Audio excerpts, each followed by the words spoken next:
Hai semua, selamat datang. Okey, untuk perkongsian kali ni, kita akan bongkar 3 keputusan yang nampak simple je, tapi percayalah, ia akan ubah video AI anda dari biasa-biasa jadi luar biasa.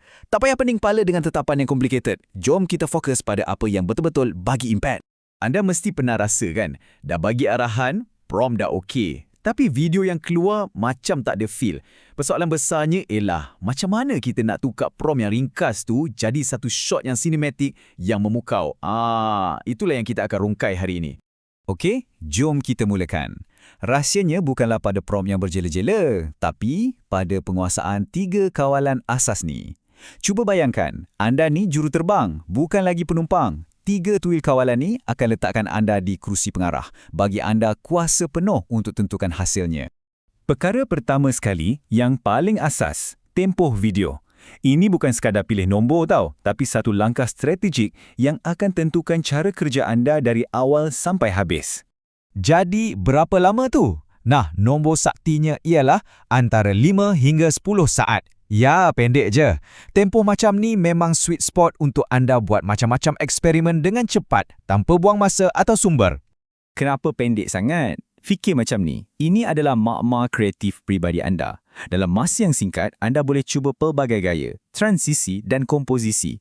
Klip-klip pendek ni memang ngam untuk media sosial yang perlukan perhatian pantas. Dan yang paling best, kalau anda jumpa shot yang betul-betul menjadi, anda boleh je panjangkan nanti. Senang kan? Okey, bila tempoh dah set, kita beralih pula pada kejelasan visual. Keputusan kedua anda, resolusi. Inilah yang akan tentukan sama ada video anda nampak macam klip biasa atau sebuah karya sinematik yang tajam. Jadual ni jelaskan semuanya. Kalau untuk post media sosial atau nak uji idea cepat-cepat, 108p dah lebih dari cukup, pantas dan efisien. Tapi, kalau anda betul-betul kejar kualiti untuk portfolio, 4K tu memang standard emas lah. Cuma, kena ingat, ia akan ambil masa lebih sikit untuk render dan mungkin guna lebih banyak kredit AI anda bergantung pada platform. Dan sekarang, untuk bahagian yang paling best, yang paling magical, mood. Dekat sinilah anda suntik emosi, jiwa dan penceritaan ke dalam hasil ciptaan AI anda. Jadi, apa benda mood ni sebenarnya? Anggap je ia macam palet warna seorang pengarah. Dengan hanya guna beberapa kata kunci deskriptif, anda boleh kawal semua benda, daripada pencahayaan dramatik hinggalah ke pergerakan kamera yang perlahan. Inilah cara anda beritahu AI bagaimana nak rakam, bukan sekadar apa yang nak dirakam. Cuba tengok beza ni. Sebelah kiri, prompt asas, laluan hutan masa matahari terbit. Cantik, tapi biasa je. Sebelah kanan pula, kita tambah 2 perkataan je. Misteri dan sinematik. Terus hasilnya jadi lain macam kan? Penuh dengan bayang, suasana dan rasa macam ada cerita di sebaliknya. Satu perkataan je boleh ubah segala-galanya. Contohnya, perkataan macam genting atau intense. Ia bukan sekadar ubah visual, tapi ia ubah cerita. Ia suruh AI untuk cipta ketegangan, mungkin dengan bayang-bayang yang tajam, pergerakan kamera yang laju, terus adegan yang tenang tadi jadi mendebarkan. Jadi, jangan takut nak main dengan emosi. Perkataan romantis mungkin akan lembutkan warna dan tambah cahaya keemasan. Tenang pula boleh perlahankan pergerakan kamera.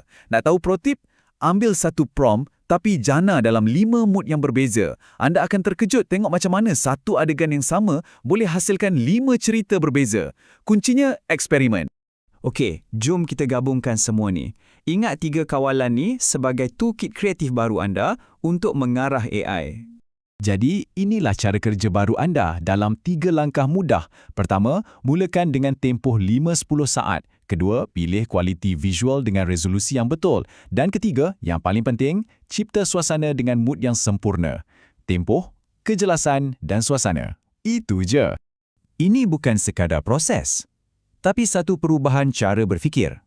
Bila anda dah kuasai 3 benda ni, anda bukan lagi sekadar bagi arahan pada mesin. Anda sedang mengarah, anda mencipta dan anda membentuk visi anda sendiri. Anda adalah pengarahnya. Dan ini membawa kita kepada satu soalan terakhir yang menarik untuk difikirkan. Bila anda dah ada kawalan yang begitu terperinci macam ni, adakah AI tu cuma satu lagi alat dalam kotak perkakasan anda ataupun ia dah jadi macam rakan kreatif, co-pilot anda dalam perjalanan ni? Jawapannya mungkin akan membentuk masa depan dunia kreatif. Cuba fikir-fikir.